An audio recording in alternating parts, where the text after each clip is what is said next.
now call George Adam. Thank you, Presiding Officer. I take this debate extremely seriously because Glasgow International Airport is a major employer for my constituency and actually in Paisley. But it's not fully in my constituency, it's in Derek Mackay's, and I've been told by the Minister to make that plainly obvious to everyone in the place. But they're a key employer for our area because of everything they do. They're the gateway to Scotland for many tourists and business people. And in a previous life, I know exactly what it's like to try and get from one end of these islands to the other, having to use aviation, because the way Scotland is, aviation is more important to us than it is to other parts of these islands as well.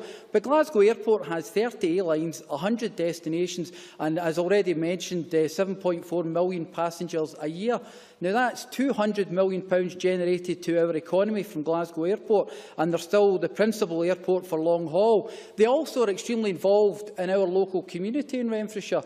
They've got the Flight Path Fund, which covers Renfrewshire, East and West and Bartonshire and Glasgow. And the three key areas that they count with is employment, environment and education, making sure that many groups get the opportunities to actually learn from some of the things here. So they are a valuable part of my community, and I can only see how they're going, in spite of all this, that they've been working with APD, having a damaging impact on the Scottish economy and contributing to the community I represent.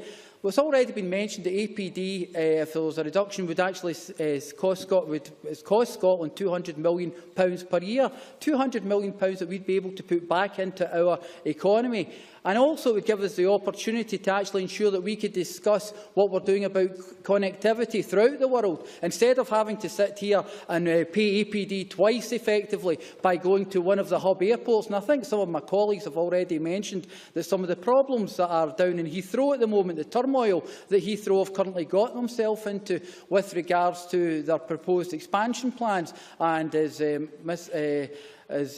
Chick Brodie mentioned earlier on, the problems that we have with the Mayor of London, who has a fantasy idea about having an airport somewhere in the middle of London. So I would say that we've got to look at ways that we can use our ability to be able to get connectivity for our businesses throughout Scotland. Now, one of the things that have been mentioned...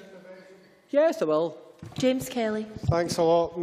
Thank Mr Adam for taking the intervention. Just on connectivity in airports, does he now support the establishment of a rail link at Glasgow Airport? George Adam. Presiding Officer, can I just say to the Labour group in this, let it go. Let it go and let's move on to actually the proposal, because Glasgow Airport are working with the Scottish Government on other ideas with regards to interconnection with Glasgow and the surrounding area. So I think it's time for the Labour Party to move on, and actually their history in capital spend projects aren't very good, because when you look at the trams that were just announced recently, that was one of their other babies. And also, did they want Garrow to actually go into the stage like they had? Even this building here, Presiding Officer, under Labour, went massively over budget. So I won't get told about capital spend by anybody from the Labour Party. So, as we say here, you know, when you look at some of the... Not at the moment, thank you. When you look at some of the kind of companies that are involved with Scotland and who are backing, some of my colleagues already mentioned, you know, Edinburgh Airport, Gordon Dewar, Chief Executive, has already said this tax has now hit tipping point where the damage that it is doing to Scotland far outweighs the benefits. Also, Amanda McMillan, Managing Director of Glasgow Airport, said, on the question of devolution of APD, Glasgow Airport has always been supportive of this proposal, given the Scottish Government's more progressive approach to aviation and its greater appreciation of the role the industry plays. You know, even Liz Cameron of the Scottish Chamber of Commerce says current rates of APD seem more suited to controlling capacity constraints at Heathrow than they do with the needs of regional airports. Devolution of this tax would afford the Scottish Government the opportunity to create an air transport package for Scotland designed to improve our direct international connectivity. There is a group of individuals and people, and even the airlines, you know, Flybe, a unique example, was already mentioned by one of my colleagues. They actually are a regional airline that are managed to have a unique model within the aviation, but they also are one of the ones that go throughout these islands from covering all our regions and areas. And their CEO recently said today, we welcome today's debate, an important step towards rectifying this taxation, which places us, a regional airline, at a competitive disadvantage and continues to damage Scotland's aspirations for economic growth.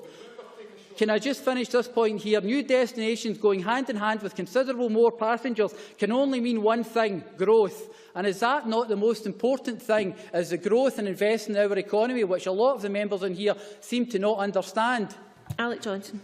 How would the devolution of this tax help Scottish passengers or passengers from Scotland arriving at London to connect with other flights? Surely he understands that the abolition of this tax on a UK basis would be far more beneficial to Scottish passengers than simply devolving it and abolishing it here. Presiding Officer, Mr Johnson misunderstands my argument. It's about connectivity and direct flights to the world, actually making Scotland part of the world and getting directly there. You know, one of the things when I listened to the Road to Damascus speech that I heard earlier on from Mr Johnson with regards to APD, you know, the Calman Commission mentioned that we devolve APD.